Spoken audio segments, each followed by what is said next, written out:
search of a new home, a new Troy, a country that will one day rule the world. I founded Rome. My name is Romulus. Welcome one, welcome all to my city of refuge. Be you wanderer, fugitive, refugee, you shall find a home in this city. Rome is a city worth of your desires, O admirable Latin race. We will be the forebearers of truly honorable, majestic, brave men. You have chosen to pursue greatness, and for that you are truly praiseworthy. The glory of our city will be incomparable to all other cities. This day you are laying the foundations of victory, dignity, peace, and life. Thank you, great Romulus. We are forever your servants, soldiers, and loyal companions. But tell us, where shall we find good wives to marry? None will come to us, because we are known as criminals and vagrants. Who on earth would marry us? What do we need that we cannot steal from our neighbors? We will invite our neighbors, the Sabines, to a festival with games and feasting. At the sound of the horn, every man take a woman and ride back to Rome. And this they did.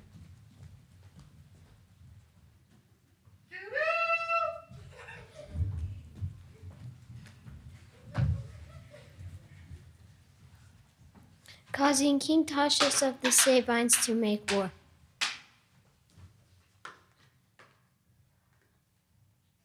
But he and Romulus, with the grace of the Sabine women, were able to make peace before much harm was done. Rome prospered, and a Senate was formed to govern it. Romulus was the first king of what would become a grand civilization.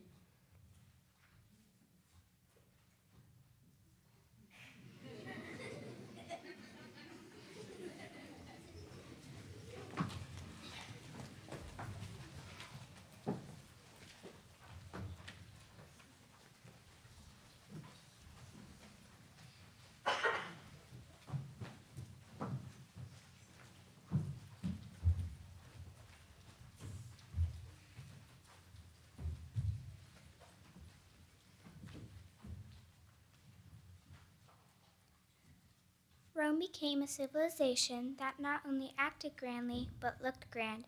Many splendid buildings were erected by the great King Tarquin. I am Tarquin, and to anyone with the name Tarquin, power is the breath of life. To some, our name is an ill omen, dangerous to liberty.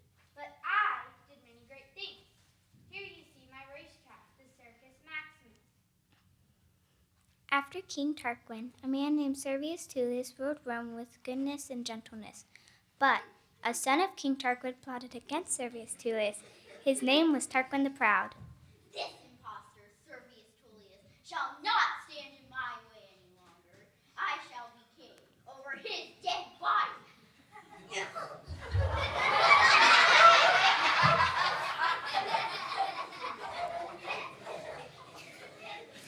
So Tarquin did as he said. Servius Tullius was killed, and Tarquin the Proud became the next king of Rome. Tarquin the Proud would be the last king of Rome because he was such a cruel tyrant. One of his sons, named Sextus, insulted a young lady from the royal court named Lucretia.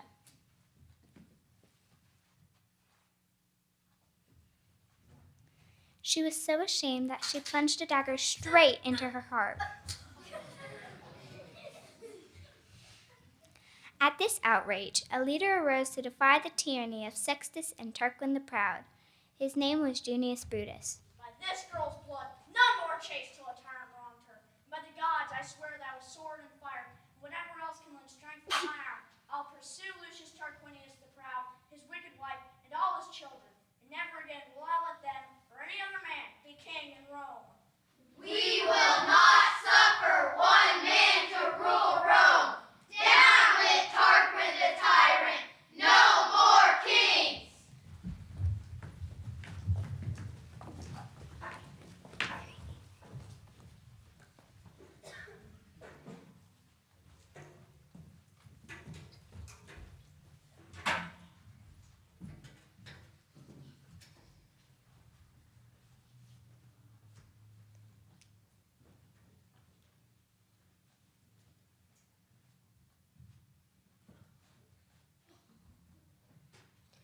Junius Brutus was given as splendid a funeral as those early days of the Republic could afford, but an even greater tribute to him was the nation's sorrow, of which the most poignant expressions was given by the women of Rome, who mourned him for a year as a father. It was their special tribute to his fierce championship of a woman's honor.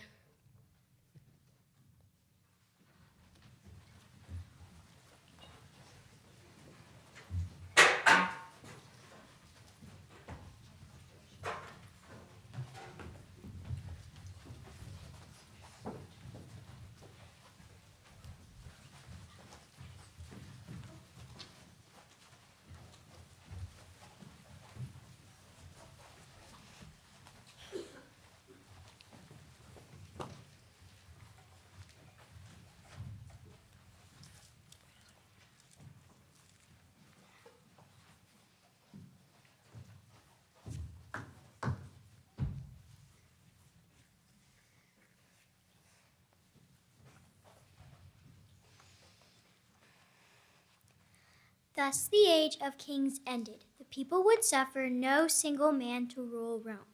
Instead, they put their faith in the rule of the Senate. But Rome's ousted King Tarquin would not go down without a fight. He joined forces with the king of Clusium, Lars Porsena, to try and take back his throne. Porsena and his army marched to Rome, but there encountered some difficulty. The only way for the Etruscans to enter our city is by crossing the Sublician Bridge. Council, what should we do? We must cut down the bridge. It is the only way to save our city. As many who can, begin dismantling the bridge.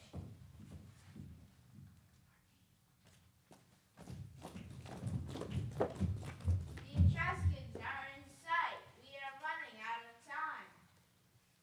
If only someone could hold them off while we finish dismantling the bridge. Who could do that? A whole army against one man. Consul, give me 2 good men, and I will defend the bridge and hold the enemy at bay. 3 men to hold back thousands? We can easily defeat 3 Romans. The city will be ours.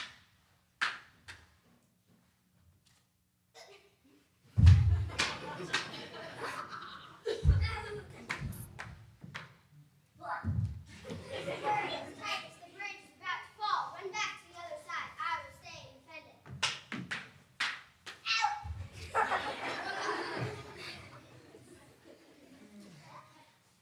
Horatius, the bridge is down. Round turned he as not deigning those craven ranks to see, not spake to Lars Porsena, to Sextus not spake he. But when he saw on Palatinus the white porch of his home, then spake to the noble river that rolls by the towers of Rome. O Tiber, Father Tiber, to him the Romans pray. A Roman's life, a Roman's arms, take thou in charge this day. So spake he as sheathed the good sword by his side, and with his harness on his back plunged headlong into the tide.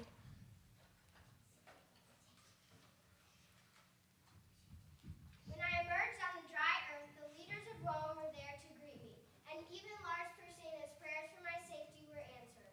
With shouts and clapping and weeping, I returned to my home through the river gate, borne on the shoulders of the crowd.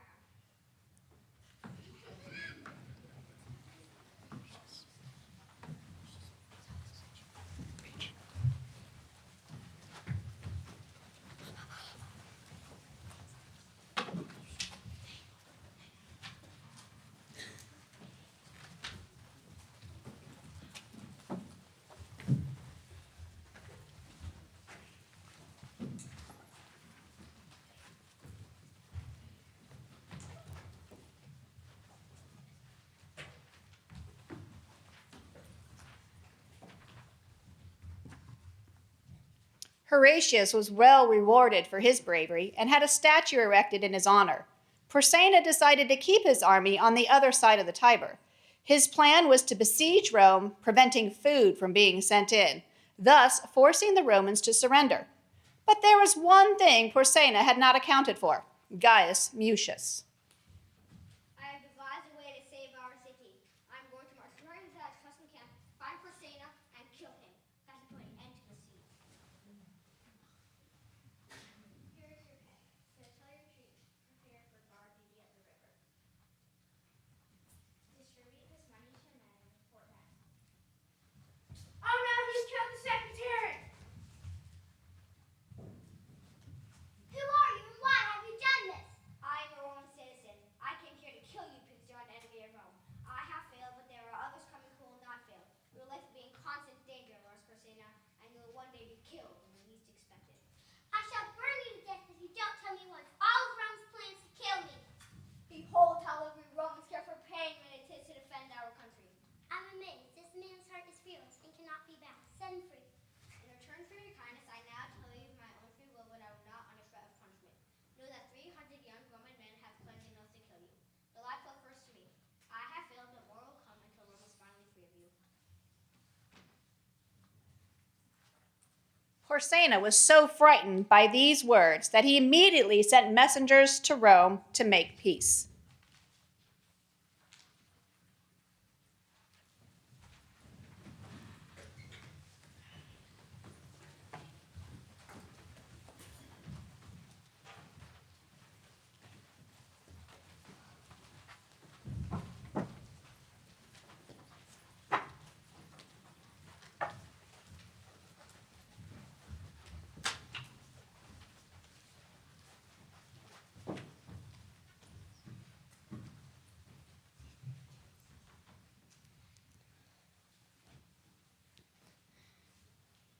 Peace did not last.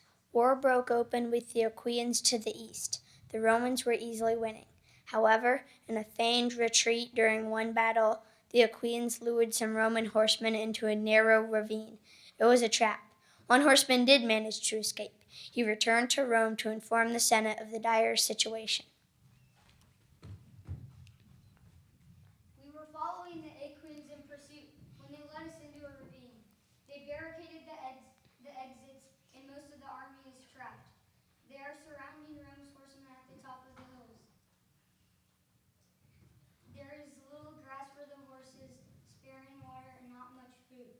If we don't act quickly, they will die. For a while, the Senate saw little hope, but then one senator spoke up. There is only one man who can save us. Let's go to Cincinnatus. And so they did.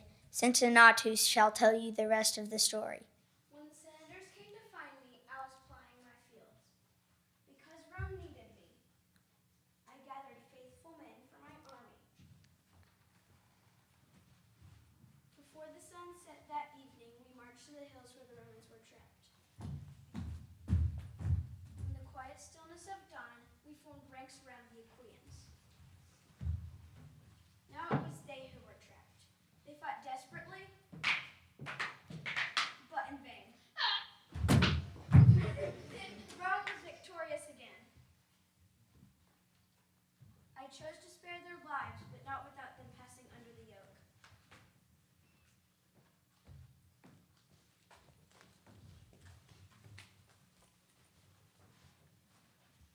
The joy of my countrymen was so great, they wanted to make me king. I was crowned with a laurel wreath and paraded into my city. But I knew my role, so I gave up my power and went back to Rome.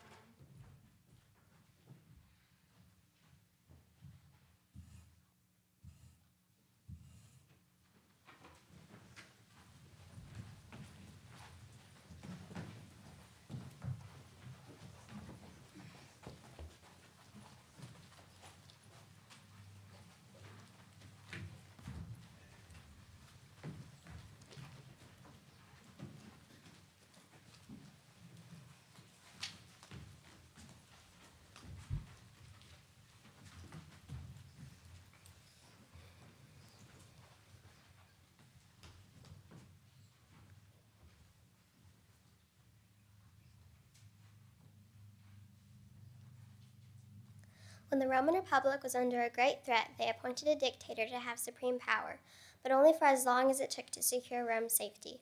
Our next famous Roman is Camillus. Camillus was a great soldier and was made dictator of Rome in a time of great danger. but he ran into trouble on one occasion. Camillus is accused by leaders of being greedy with the spoils of war. Such a crime is very serious, and it went to trial. Seeing a trial before a tribunal as disgrace, he chose a life of exile. As he passed out from Rome's gates, he prayed the gods to do something so terrible that the Romans would be forced to beg for his return. My prayer was answered. Rome was invaded by the Gauls. They swooped down into Italy, defeating all Rome's enemies along the way. Most of the Romans deserted the city, leaving it wide open for the enemy to pillage. The Gauls destroyed most of the city, but could not drive out a small band of Roman senators and fighters from their stronghold in the capital. Meanwhile, the people who fled sought me out. As I had prayed, they begged for my return to have delivered Rome from this disaster.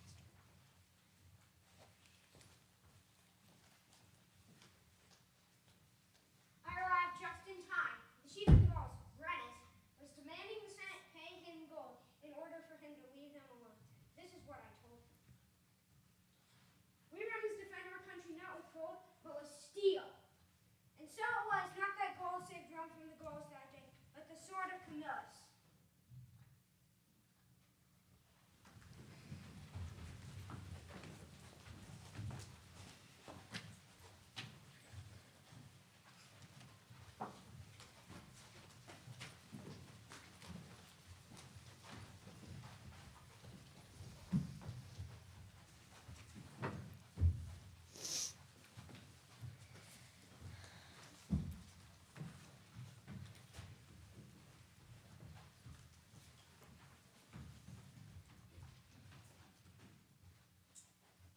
The Roman Republic grew in strength and became engaged in a series of wars with the North African city of Carthage. Rome's greatest threat during these Punic Wars was from Hannibal, the great general of Carthage. He traveled thousands of miles through Hispania and over the great Italian Alps. Rome's only hope was Scipio Africanus. When Carthage sought to conquer Rome a second time, it sent Hannibal across the Alps with royal to crush our army. But only his brother Hasdrubal was the first to see my sword when I was him in color.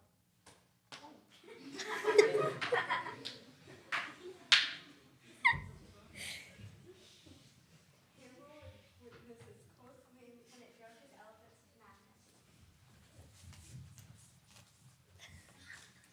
I gave this short sword to Gladius, to my fellow Romans, to pierce the ranks of our enemies, for as long as Rome would wield it.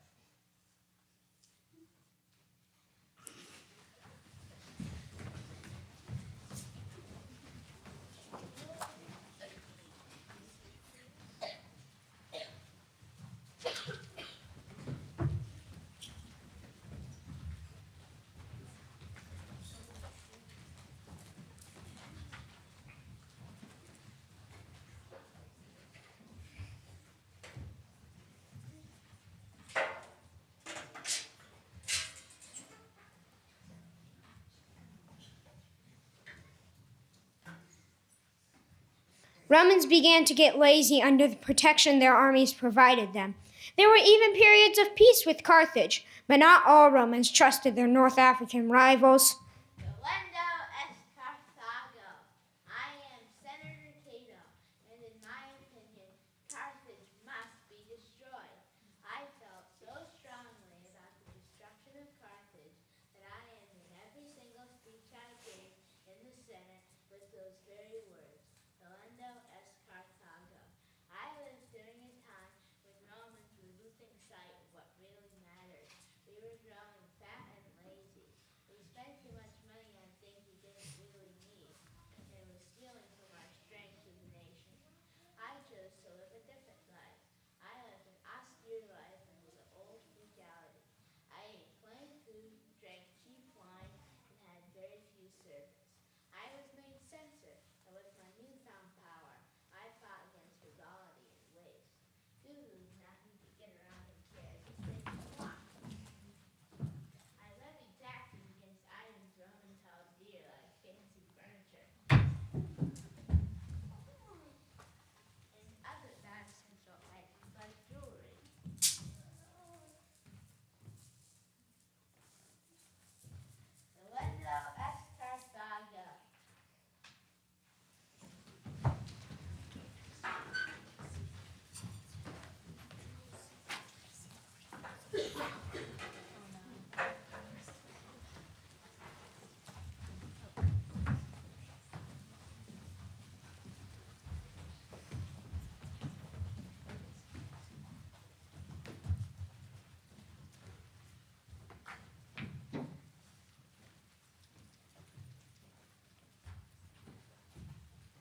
The military might of Rome grew, and with it grew power and popularity of army generals.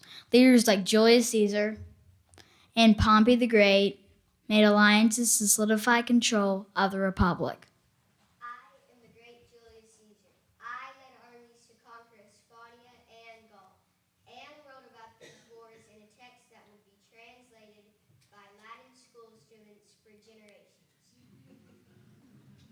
The whole of Gaul is divided into 3 parts, one of which the Belgae inhabit. Stand up against Rome! The Aquitani another. Defend our fatherland. And the third, a people who in their own language are called Celts, but in ours, Gauls. I am the king of Zet Warriors! Ho ho ho!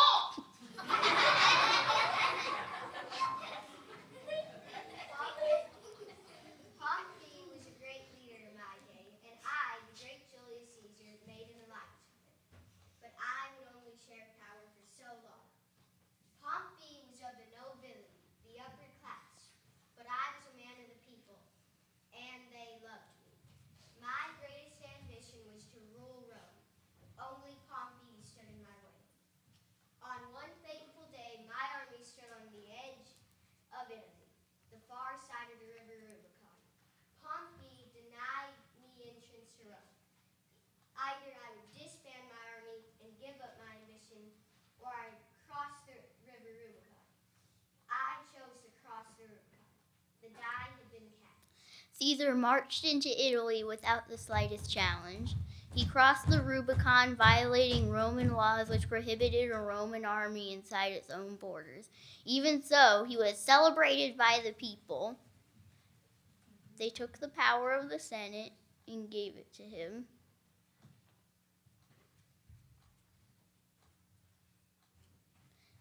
And that power went to his head. Oh, Caesar. All the while the Senate was planning their revenge. On the Ides of March, Caesar was in the Senate, pontificating about his greatness. So in the world 'tis furnished well with men, and men are flesh and blood and apprehensive, yet in the number I do know but one, who unassailable holds on his rank unshaked emotion, and that I am he. Let me a little show it. Oh, Caesar.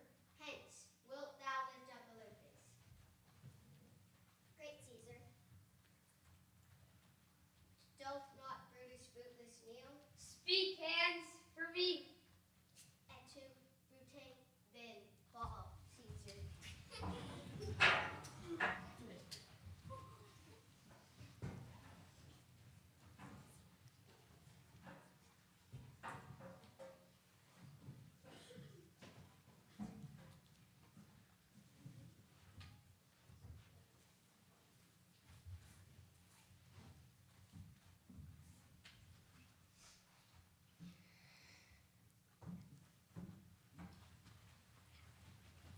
After the assassination of Julius Caesar, there is one who denounced his murders. His name was Mark Antony. Friends, Romans, countrymen, lend me your ears. This deed shall be avenged. We will not let Caesar's death be in vain. No, I will use it to my advantage. It is Mark Antony who will rule Rome now. Come, let's find and arrest these conspirators. Yes, and bring them to justice.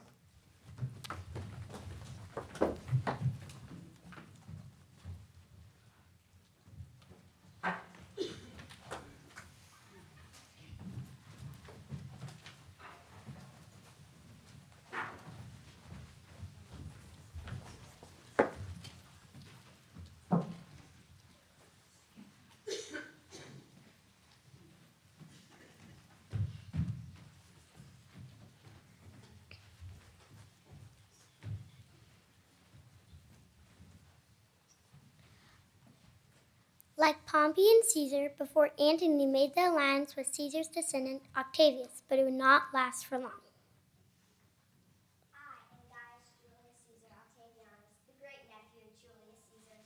I was destined to be Caesar's heir, and my former ally, Mark Antony, was not going to stop me. Our fleets were battling,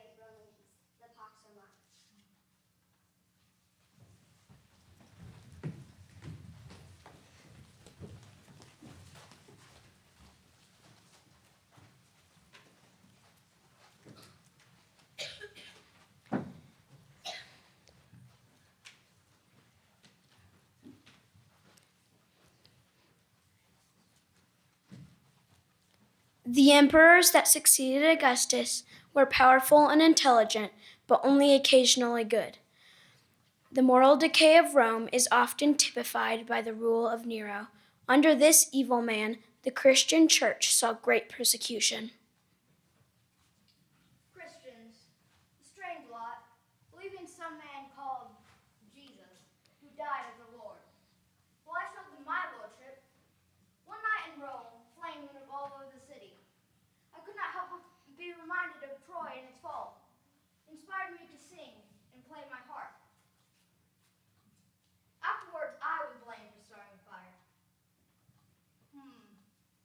So I had the Christians blamed. They were put to death in many ways. And some said I was cruel. Some even pitied the Christians. But I never deserved what happened to me. Why I had done so many things to bring beauty and art to Rome. But I was not appreciated. When conspirators came against me, I fled and had to fall upon my own sword. What an artist the world lost that day.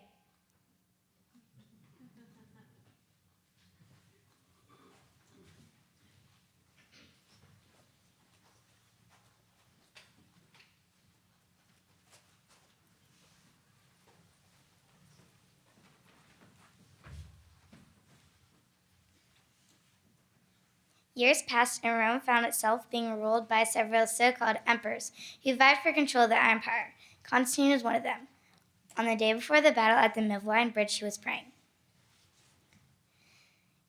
God sent Constantine a vision of the cross light in the heavens at midday with an inscription telling him, "By this sign you shall conquer." Accordingly, I called on God with earnest prayer and supplications, that he may reveal to me who he was, and stretch forth his right hand to help me in my present difficulties. While I was thus praying, a most marvelous sign appeared to me from heaven. About noon, when the dew was already beginning to decline, I saw with my own eyes the trophy of a cross of light in the heavens, above the sun, bearing the inscription, "By this sign you shall conquer." At this sight I myself was struck with amazement, and my whole army also.